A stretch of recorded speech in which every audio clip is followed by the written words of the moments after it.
Hello दोस्तों, नमस्कार। प्रकाश commerce classes में आपका स्वागत है। आप कैसे हैं? आप अच्छे होंगे और अपने स्वास्थ्य का ध्यान रखिएगा। आज हम आपको इस वीडियो में पार्टनरशिप के सेकंड पार्ट के बारे में एक अतिरिक्त क्वेश्चन ले आया हूं और वो बहुत महत्वपूर्ण, यानी क्वेश्चन को ध्यान से देखिएगा। क्वेश्चन बड़ा महत्वपूर्ण है, तो क्वेश्चन को देख लिया जाए।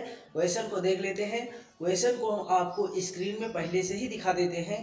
क्वेश्चन को पोस्ट करके आप पढ़ लीजिएगा और क्वेश्चन को हम भी पढ़ लेते हैं ताकि क्वेश्चन को व्यवस्थित ढंग से, क्वेश्चन को सही ढंग से लगाया जा सके। तो क्वेश्चन को चलते हैं, पढ़ लिया जाए। तो उसके बाद में यानी देख लेते हैं, वो भी एडमिशन, यानी admission of a new partner से रिलेटेड क्वेश्चन है। तो admission of a new partner के जो भी है तो उनके बारे में देख लिया जाए।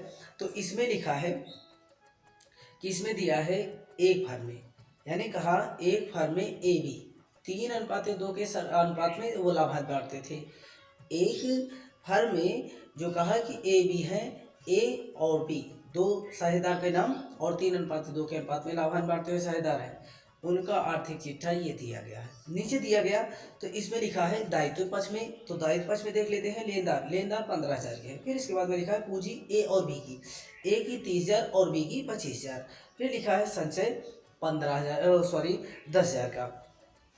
फिर इसके बाद में संपत्ति पक्ष में चलते हैं, देख लिया जाए। इनका ओल्ड बैलेंस शीट के बारे में बता रहे हैं। फिर ओल्ड बैलेंस शीट में देख लेते हैं। संपत्ति पक्ष में नगद इनके पास 2,000 है, नगद इनके पास 2,000। उसके बाद देनदार इनके पास 18,000, तो देनदार 18,000 के। फिर इसके बाद में लिखा है राहतिया इनकी है 20,000 के। फिर इसके बाद में लिखा पेटेंट्स इनके पास एक संपत्ति है, वो 10,000 की है और प्लांट इनके पास 30,000। फिर टोटल करने के बाद में दोनों तरफ का इक्वल बैलेंस 80,000। फिर नीचे देखते हैं, सी को उन्होंने निम्नलिखित शर्तों पर साझेदार बनाया।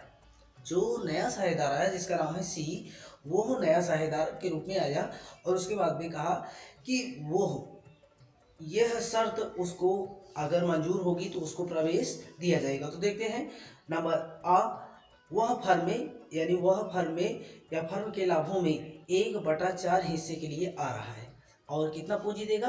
20,000 रुपया पूंजी। 1/4 हिस्सा पाने के लिए 20,000 पूंजी के रूप में और 10,000 रुपया ख्यात के रूप में लाए। फिर इसके बाद में कहा संपत्तियों का पुनर्मूल्यांकन, जिसे आप पहला अकाउंट बनाते हैं, रिवैल्यूएशन अकाउंट। सिंपल होता है लेकिन बस इतना है कि ध्यान से लगाएंगे तब। तो इसके बाद में लिखा है कि संपत्तियों का मूल्यांकन इस प्रकार किया गया। प्लांट 32,000 का, तो आपको देखना होगा पहले कितने का प्लांट था। यदि बढ़ा रहेगा तो रिवैल्यूएशन के क्रेडिट में, और यदि घटा रहेगा तो रिवैल्यूएशन के डेबिट पक्ष में। यानी क्योंकि रिवैल्यूएशन अकाउंट किस प्रकार का खाता है? नाममात्र। तो आप लोगों को बताए भी थे, प्रीवियस वीडियो में बताए थे कि रिवैल्यूएशन अकाउंट जब प्रोफार्मा तैयार करवा रहे थे तो उसमें बताया था कि रिवैल्यूएशन अकाउंट नाम मात्र खाता है, जिसे आप नॉमिनल अकाउंट कहते हो। तो नॉमिनल अकाउंट के रूल हैं कि जितने भी लॉसेज होते हैं उनको डेबिट और जितने इनकम या गेंस होते हैं उन्हें क्रेडिट में दिखाते हैं। तो देखा जाए तो इसमें कहा कि स्टॉक 18,000 के। फिर इसके बाद में लिखा कि देनदार पुस्तकीय मूल्य पर लेकिन 5% संचय करना है। तो देखिए देनदार हमारे जो है, देनदार का मतलब तो इसे आप लोग जानते होंगे लेकिन फिर भी हम भी बता देते हैं। देनदार का मतलब हमने पैसा, यानी कहने मतलब हमने पैसा लगाया था स्टॉक में और उसको हमने उधार बेच दिया। अगर उधार बेच दिया तो साफ साफ बात है कि उधार बेच दिया तो हो सकता है कुछ पैसा क्या हो जाए? डूब जाए। तो डूब जाने पर, अगर डूब जाने की शंका है तो उस पर ही यह संस्था ने कहा 5% ऐसा लग रहा है कि देनदार पैसा हमें नहीं देंगे तो ये भी हानि होगी, इसे रिवैल्यूएशन के डेबिट में दिखाएंगे। फिर ये कहा, यह ज्ञात हुआ कि लेनदार में 1,400 के ऐसे भी हैं जिनका भुगतान नहीं करना। लेनदार जो हमसे पैसा लेंगे, हमसे जो पैसा लेंगे वो अब 1,400 नहीं देना पड़ेगा। तो साफ साफ बात है कि हमारे लेनदार कम हो गए, और लेनदार कम हो गए तो हमें क्या होगा? बेनिफिट होगा, प्रॉफिट होगा। इस कारण बस इसे रिवैल्यूएशन क्रेडिट में और क्रेडिटर में से लेस कर देंगे। फिर इसके बाद में कि कहा यह भी पाया गया कर्मचारियों के क्षतिपूर्ति के लिए, यानी क्षतिपूर्ति के रूप में 2,000 रुपये के धनराशि का दायित्व था। तो ये तो आप वैसे ही मान लीजिए कि यह लायबिलिटी आपकी इंक्रीज हो गई, यानी यह पाया गया कि 2,000 के ऐसे हैं कि जिनको आपको देना पड़ेगा। यह पता नहीं था हमको लेकिन देना पड़ेगा। तो अब देना पड़ेगा, तो ये हमारी लायबिलिटी हो गई, इसे हम रिवैल्यूएशन के डेबिट में दिखाएं क्योंकि हमको देना पड़ेगा, तो ये हानि होगी। अच्छा ठीक है, तो फिर चलते हैं। इन्होंने कहा कि जर्नल एंट्री के बारे में कहा है, जर्नल एंट्री नहीं करवाएंगे, आपको साथ साथ बताते चलेंगे। फिर इसके बाद में कहा कि सी के प्रवेश के बाद नया आर्थिक चिट्ठा तैयार कीजिए। तो सी के प्रवेश के बाद नया आर्थिक चिट्ठा तैयार करने के पहले, यानी तैयार करने के पहले ही हमको अनेक जो खाते बनाने होंगे, तो सबसे पहले उसमें खाता किसका होता है, पुनर्मूल्यांकन का। तो चलते हैं रिवैल्यूएशन अकाउंट बना लेते हैं। तो रिवैल्यूएशन अकाउंट, सबसे पहले revaluation account, revaluation account for the year ended, for the year ended, यहाँ पर देख लेते हैं किस तारीख को बन रहा है।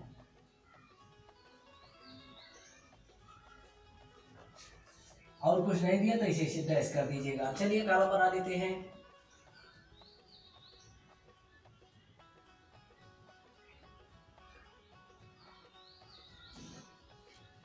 तो यहाँ पर particular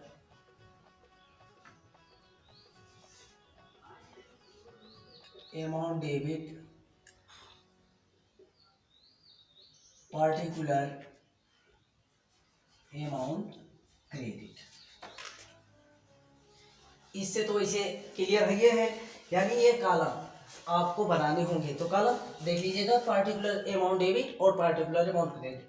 particular amount debit, revaluation के डेबिट में उन्हीं मदों को आप दर्शाएंगे जो हमें हानि प्रकट करता होगा, यानी जो जिसमें हमें लॉसेज होंगे उनको हम डेबिट साइड में, और जिसमें बेनिफिट या प्रॉफिट होगा उसे हम क्रेडिट में दिखाएंगे। तो इसको आपको क्लियर करना होगा, आपको मैनेज करना होगा कि हमें बेनिफिट या कहने मतलब प्रॉफिट हो रहा है या लॉस। तो देखते हैं क्वेश्चन को, देखा जाए ध्यान से। यानी संपत्तियों का जो लिखा है इस क्वेश्चन में, संपत्तियों का पुनर्मूल्यांकन इस प्रकार हुआ। तो प्लांट 32,000 के, तो प्लांट 32,000 के, पहले देख लीजिए प्लांट कितने का था, पहले था 30,000, लेकिन आज कितना हो गया 32,000, 2,000 से बढ़ गया। तो क्रेडिट पक्ष में दिखाइएगा बाई प्लांट कितना, 2,000 से बढ़ गया, 32,000 का था तो 30,000 पहले था, 2,000 बढ़ गया, तो यानी क्रेडिट पक्ष में दिखाई। फिर इसके बाद में लिखा है कि स्टॉक 18,000। अब पहले देख लीजिए स्टॉक कितने का था, स्टॉक था पहले 20,000 का, लेकिन आज कितना हो गया 18,000, तो यानी हमें हानि हुई। तो डेबिट साइड में लिख लीजिएगा तो स्टॉक कितना 2,000। ये तो क्लियर है। तो इसके बाद में यहाँ पर लिखा देनदार पे 5%, देनदार पे चाहे जब भी कहेगा देनदार, क्योंकि वो हमारी संपत्ति है। अगर देनदार पे संचिति की बात कह दी जाती है तो आप ये मानिएगा कि वो हमें हानि ही बता रहे हैं। तो जब हानि हो रही है तो इससे स्पष्ट है कि हानि हो रही है, तो भाई उसे डेबिट में दिखाना ही होगा। तो यहाँ पर लिखिएगा, इनको लिख दीजिएगा to reserve for bad debts. तो यहाँ पर 5%, तो देनदार पे 5% कहा है, तो देनदार आपके कितने हैं, देनदार 18,000 हैं, 18,000 पे 5% कैलकुलेट कर लीजिएगा। तो 5% कैलकुलेट करिएगा तो 18,000 पे 5% ले आएंगे 900, इस पे 5% कैलकुलेट करेंगे कितना ले आएंगे 900। फिर इसके बाद में इसमें कहा कि एक दायित्व, यानी कहा एक लेनदार हमें 1,400 रुपए के लेनदार जो हमसे पैसा नहीं लेंगे। तो अगर हमसे पैसा नहीं लेंगे तो इसका मतलब हमें क्या होगा, प्रॉफिट होगा। तो इसलिए इस तरह कहिएगा, क्रेडिट पक्ष में दिखाइएगा बाई डिक्रीज क्रेडिटर, कितने के 1,400 के। ध्यान रखिएगा, डिक्रीज क्रेडिटर मतलब कहने मतलब देनदार लेनदार हमारे क्या हो गए, कम हो गए। अब लेनदार कम हो गए तो उसको तो जानते हैं कि कम हो गए, तो इससे भाई जो हमसे पैसा लेंगे अगर वो कम हो गए तो इसका मतलब हमें तो लाभ हुआ ना। तो इसलिए इसको अपना ध्यान से देखिएगा। फिर इसके बाद में लिखा है कि इसी में एक बात ये भी कहा गया कि कर्मचारियों के क्षतिपूर्ति में, यानी कर्मचारियों के क्षतिपूर्ति में 2,000 रुपये की समस्या ऐसे कि मतलब आपको देना पड़ेगा, तो आपको देना पड़ेगा, तो आप वैसे महसूस कर लिए होंगे कि हमें लाभ होगा या हानि। तो यानी ये लायबिलिटी जो है टू लायबिलिटी फॉर कंपनसेशन,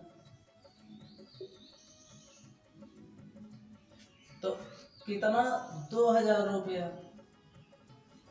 अब इसके बाद में ये कहा कि लायबिलिटी का मतलब दायित्व तो समझते नहीं है और कंपनसेशन का मतलब क्षतिपूर्ति। अब 2,000 रुपया हमें देना पड़ेगा। अब इसके बाद में टोटल कर लेते हैं, डेबिट और क्रेडिट का टोटल करने के बाद में डेबिट और क्रेडिट का टोटल कर लेते हैं। तो डेबिट और क्रेडिट का टोटल करने के बाद इस तरफ आया 4,900, 4,900। इस तरफ कर दीजिएगा भाई loss on revaluation, loss on revaluation, क्योंकि भाई ये लाभ की स्थिति लाभ की तरफ कम है। तो यह 2,000 और 1,400 जोड़ेंगे तो आएगा 3,400। तो 3,400 4900 में से अगर घटा देते हैं तो कितना बचेगा 1,500।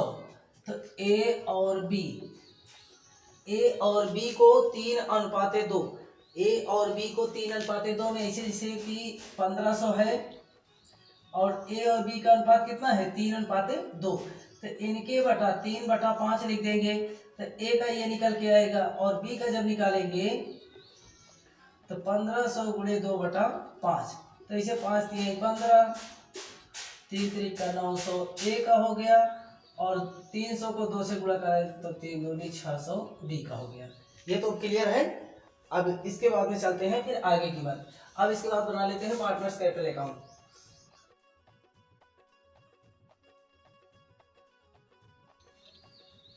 चलिए अब इसके बाद में बना लेते हैं partners capital account. Partners capital account बस इतना है कि आप क्वेश्चन को लगाना चटपट में सीख लेंगे। बस इतना है कि अपना ध्यान और कहीं ना लगाइएगा, क्वेश्चन को बहुत ढंग से देखिएगा। क्वेश्चन को 1-2 क्वेश्चन अगर हमारे वीडियो को देखने के बाद में हम ये गारंटी लेते हैं कि आप 100% क्वेश्चन को सॉल्व कर लेंगे। हाँ, एक बात ये भी कि आपसे रिक्वेस्ट ये कि यदि नए हैं, अगर चैनल पे नए हैं तो चैनल को सब्सक्राइब करना ना भूलिएगा।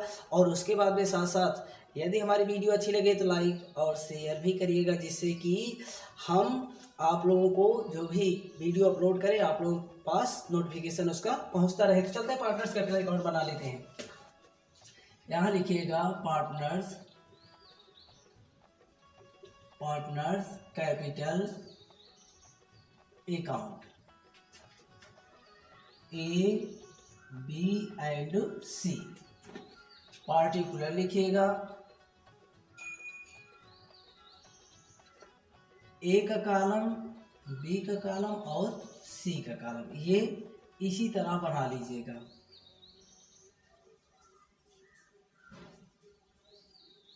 फिर इसके बाद में पार्टिकुलर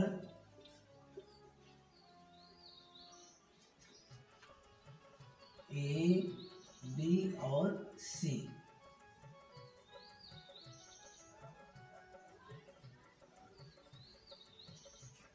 ये तो क्लियर है ना।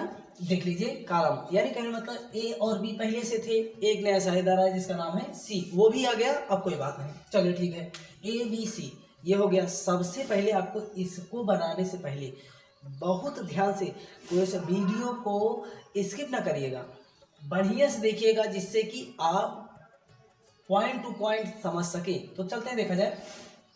सर्वप्रथम आप देखिएगा कि जो ओल्ड बैलेंस शीट ए और बी की बनी है उसमें कितना दिया है ए और बी की पूंजी। तो यहां लिखिएगा बाई बैलेंस बीडी, यानी बीडी का मतलब ब्रॉट डाउन, यानी कहने का मतलब पुराने साझेदार की जो पूंजी दी गई है उसको हम बाई बैलेंस बीडी के नाम से दर्शाते हैं। तो यहाँ पर दिया है 30,000 और 25,000। तो 30,000 ए का है और 25,000 बी का है, ठीक है। अब सी द्वारा जितना भी लाया गया होगा, तो सी द्वारा जितनी पूंजी लाई जाती है यहाँ दिखाते हैं, लिखते हैं उसके लिए बाई कैश।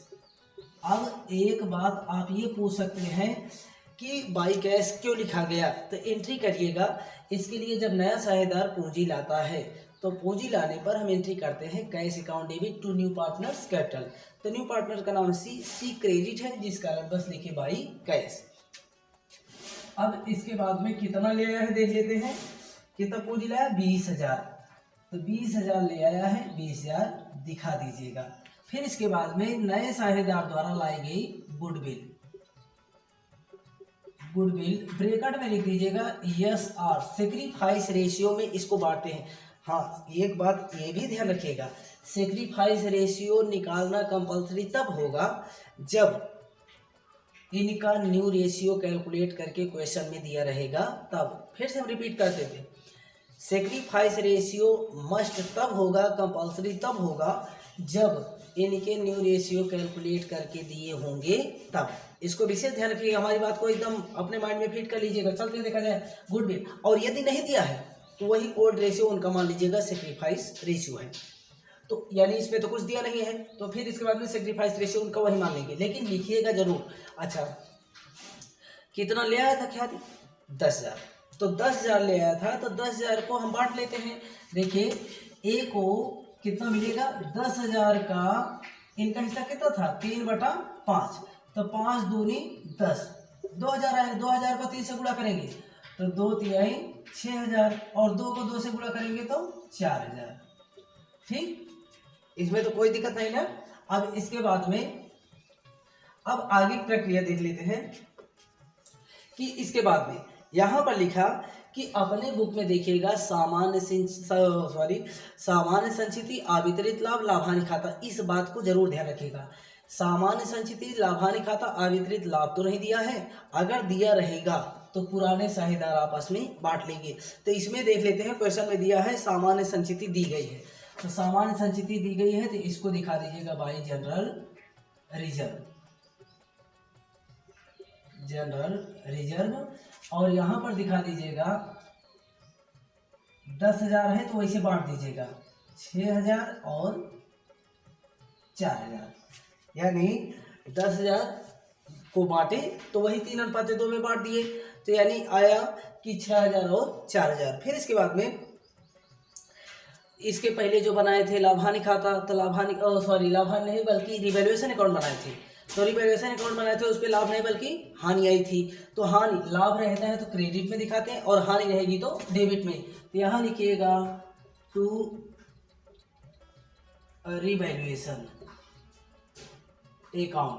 अब यहाँ ब्रैकेट में कर देना लॉस, यानी ये हानि हुई। अब कितने की हानि हुई थी आपको पता करना होगा। ए का था 900 और बी का था 600, क्योंकि 1500 कुल हानि हुई थी। बस इसके बाद में अब आपको करना है टोटल। यहाँ पर कर लीजिएगा टोटल। तो टोटल करने पर देख लीजिए कितना ले आ रहे हैं। टोटल करने पर इनका 20,000, इनका 25,4 29, 29,4 33,000। फिर इसके बाद में 30, 6 36 और 36, 6 42,000। इनका 42,000 दिखाइएगा, इनका 33,000 और इनका 20,000। यहां लिखिएगा टू बैलेंस CD यानी कैरी डाउन। तो 900 इसमें से घटा देंगे तो बचेगा 41, ये 41 100। इनके में 33,000 में से 600 घटा देंगे तो बचेगा 32 400, और इनका 20,000 टोटल है, टोटल दिखा देंगे। तो ये तो क्लियर है ना, इसको देख लीजिएगा, इनका यही टोटल बचा। अब इसके बाद में आपकी इच्छा, कैश अकाउंट चाहे बना लीजिए चाहे बनवा देंगे, वही जब बैलेंस शीट बनवाएंगे तो उसी में बता देंगे आपको। तो इसके बाद में चलते हैं, बना लिया जाए। हाँ, इसमें अगर किसी प्रकार के डाउट होंगे तो उनको ध्यान रखिएगा। यदि किसी प्रकार के डाउट आपको समझ में आते हैं तो उसको तुरंत कमेंट बॉक्स में हमें कमेंट करिएगा कि इसमें ये रीजन है। तो चलते हैं, फिर आगे चला जाए। ये सब कंफर्म है, चलिए ठीक।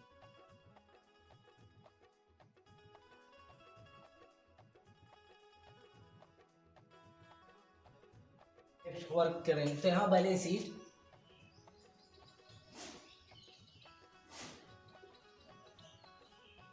Balance sheet, as on,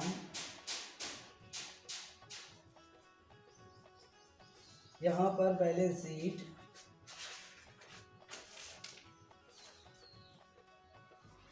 as on करके मतलब डैश करके छोड़ दीजिएगा, क्योंकि डेट नहीं दी गई है। एज ऑन करिएगा, जो भी डेट रहेगी वही उसके सामने रख दीजिएगा। तो कॉलम क्रिएट कर लीजिए, liabilities amount, assets amount.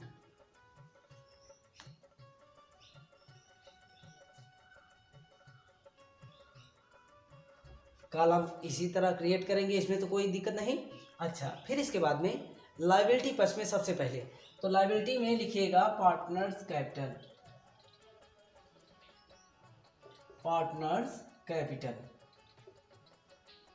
Partners capital में ए बी और सी। एक आया था 41,100 आया था। बी का आया था 32 कितना आया था 32,400 और सी का 20,000। यही तो था ना, यानी जो पार्टनर्स कैपिटल अकाउंट बनाए थे उसमें बैलेंस आपका यही आया था। तो इसको इसी टाइप से अब इसके बाद में इनका टोटल कर लेते हैं।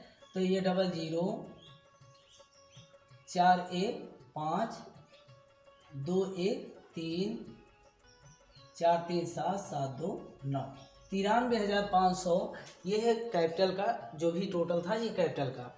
फिर इसके बाद में बैलेंस शीट, वही बैलेंस शीट से देखेंगे क्या है, सन्ड्री क्रेडिटर। तो यहाँ लिखिएगा सन्ड्री क्रेडिटर। हमारे पास सन्ड्री क्रेडिटर कितने के हैं 15,000, तो यानी 15,000 रुपया दिखा दीजिएगा। इसमें से कह दीजिएगा लेस, तो लेस क्या करना है, नॉट टू बी पेड। कितना 1400 रुपया इसमें से हमको नहीं देना है। तो नहीं देना है तो कितना देना है, इसको घटा लेते हैं। 10 में से 4 गया तो 6, 4 में से 1 गया तो 3। अब टोटल हमें कितना पेमेंट करना है 13,600। फिर इसके बाद में देखते हैं, इसमें दिया है कि एक आ गई हो लायबिलिटी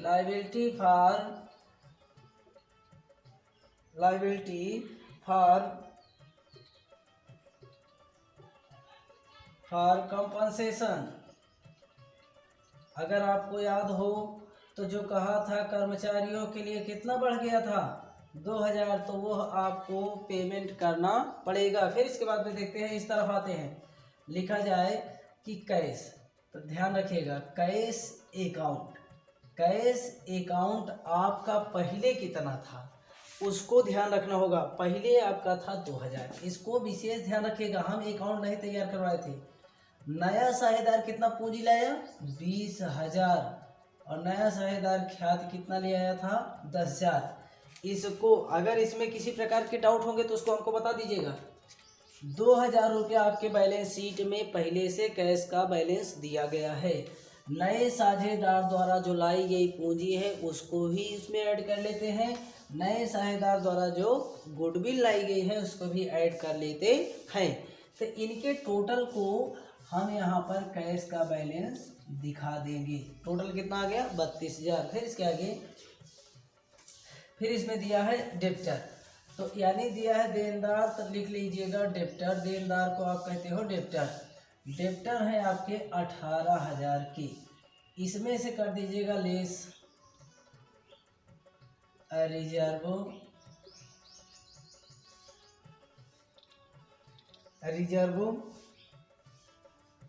फॉर डाउटफुल डेब्ट्स। कितना आया था 5% आप निकाले थे। 18,000 5% ले आए थे तो ले आए थे 900। तो 18,000 में से 900 घटा देंगे तो आएगा 17,100। फिर इसके बाद में स्टॉक आपको दिया गया है 18,000 का। स्टॉक 18,000 दिखा दीजिएगा। फिर लिखा है पेटेंट की वैल्यू। पेटेंट आपके यहाँ 10,000 के हैं। और इसके बाद में है प्लांट पहले था 30,000 का, 2,000 के प्लांट्स बढ़ गए, अब कितने के हो गए? 32,000 के। तो बस इसके बाद में आपको इनका योग करना है 32,000 का। अब इनका और इनका आप क्वेश्चन को जब सावधानी पूर्वक लगाएंगे तो निश्चित हम ये गारंटी लेते हैं कि मतलब ध्यान से लगाने के बाद में आपके बैलेंस शीट का टोटल जो आएगा वो इक्वले आएगा। यदि इक्वल नहीं आता है तो इसका मतलब आपने कहीं ना कहीं मिस्टेक किया है। तो चलते देखा जाए, टोटल कर लिया जाए तो उसके बाद में फिर बताते हैं। यानी इनका टोटल करने के बाद में 00 6 5 11 के 1 और इसके बाद में 3 3 6 6 2 8 8 1 9 और 1 9 1 10। अब देख लीजिएगा 9 1 10, यानी यह टोटल इतना आया 1,09,100। इतने इस तरह भी आना चाहिए। तो 00 फिर इसके बाद में 1 लिखा है, 1 लिख लिए। फिर तीसरे पे 2 और 2 में 8 जोड़ दिए, 8 2 10, 10 में 7 जोड़ दिए, 10 7 17, 17 में 2 जोड़ दीजिएगा तो 17 2 19, 19 के 9 हासिल 1, 3 1 4 4 1 5 5 1 6 6 3 9, 9 में 1 जोड़ दीजिएगा तो 10।